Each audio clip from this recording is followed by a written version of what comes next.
We thought about various forms of alternative energy, because I'm convinced that carbon dioxide is too dangerous and nastier stuff to put into the atmosphere. I'm convinced by that.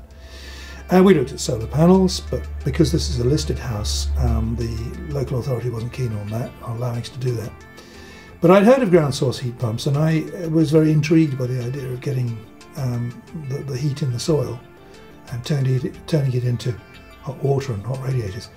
So that seemed to be the way for us to go, and we looked into it. We looked up on the internet, as you do, to find out which firms were, existed and did the work in this area. And we found Ice Energy, which happens to be just a few miles down the road, so that was convenient as well.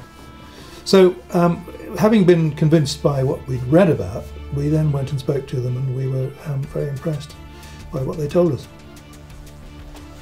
The installation process itself, well, it has to begin by digging a hole, because you've got to get the pipes with the water and the liquid, I don't know what it is, antifreeze or something. You've got to get them underground, which either means a long trench in which you put a sort of slinky, or deep boreholes. The problem with our land here is that we haven't got a lawn that's big enough for a trench of the size we needed to heat the house. There is quite a lot of land, but it's all in little bits, a bit here and a bit there. And so the only way we were told to do it was to have 4 boreholes, 75 metres deep each one, which sounds a very long way to me. But that was possible. So the next step was to plan it all out and to see where the boreholes, which is the best bit of land to put the boreholes in, and then get the drilling machine in to do the actual boring, which was a bit of a business, because this is a funny shaped garden. It's got a little bit here and a path going round there and hedges here and walls there, and it's not easy to get at. But the only way we'd get it in eventually was to knock a bit of wall down and bring it in through the gap in the wall, which is a bit alarming at first. But all the people who were concerned with it, the engineers, the workers, were so good and so competent, and they were quite happy about doing this. And they said, no, it'll all be repaired afterwards and look fine. But we sort of scratched our heads and thought, well, we might as well go ahead with this. So we said, okay, do it. And they did it. The first stage, of course, is boring the holes, which in my naivety I thought would be a little tiny machine, and it would take about half an hour. I hadn't really got into my head how deep 75 metres is. It's a very long way. And the other thing that nobody knew until they got down there with the drill was what the land was like, what the geology is like under the surface. I didn't know if it was rock or sand or gravel or what it was. It turned out to be clay, which is probably the worst thing to drill through, because you have to force water down there, and it makes a mess of it, and there's clay and mud everywhere. And in the middle of the process, I got slightly alarmed, because it looked well, frankly, it looked like the Somme in about 1916. There was mud everywhere. The ground was churned up. Everything was covered in a sort of slurry of grey clay that had been thrown up by the high pressure water they had to force down to push them. And so I thought, my God, this is awful. It'll never recover from this. But they said, don't worry. They were very good about it. They said, look, we'll clear up. We can wash all this off. It'll clear up, and then you won't know it's ever happened. And my God, they were right, because now that the holes are dug, the pipes are down there, the trenches are all done, the manholes made, it's all flattened. All it needs now is some turf put over the top, and it will look just as good, if not better than before. So that was very well done and very competently done, and we were reassured all the way through, and rightly so, because now you wouldn't know that the holes are there, which I suppose is the aim of it, really.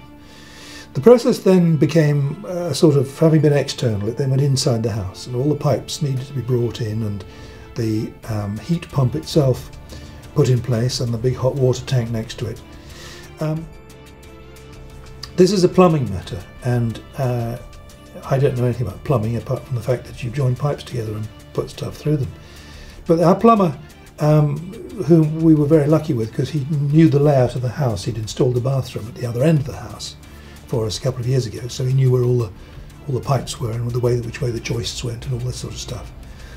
And besides, Ice Energy run a course for plumbers to help them get to grips with the technology of the heat pump. So he did the course, and he was very happy about coming to install the thing.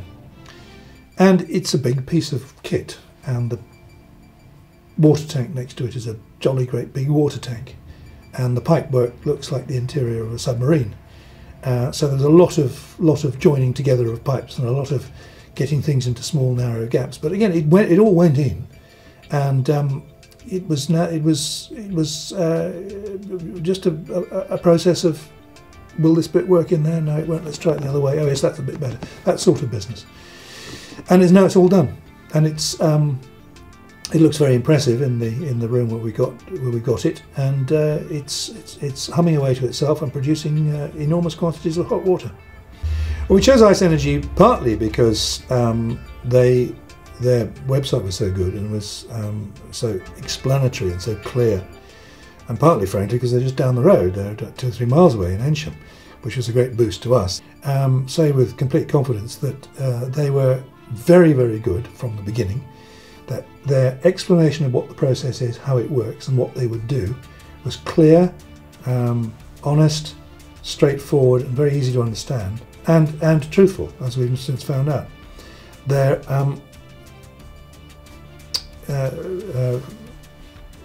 troubleshooting, not that there was much troubleshooting, but their troubleshooting, their problem chasing up and dealing with, was excellent. One phone call brought somebody out at once to see what the problem was and what they could do about it, and they sorted it out. And this is the thing that impresses me most, because we've had quite a lot of building done over the years, as people do, and you get to know who are good builders and who are good plumbers, because they clean up after themselves. They make good. They leave the place not looking in a mess. Well, Ice Energy did precisely that. The garden needed, it needed the lawns needed relaying and returfing and all that sort of stuff, but they left it in a perfect condition for that to be done. They had to knock a wall down to get the drilling rig in. Well, they rebuilt the wall. They had to, they cleaned all the mud, all the clay that had been thrown up, cleaned all that up.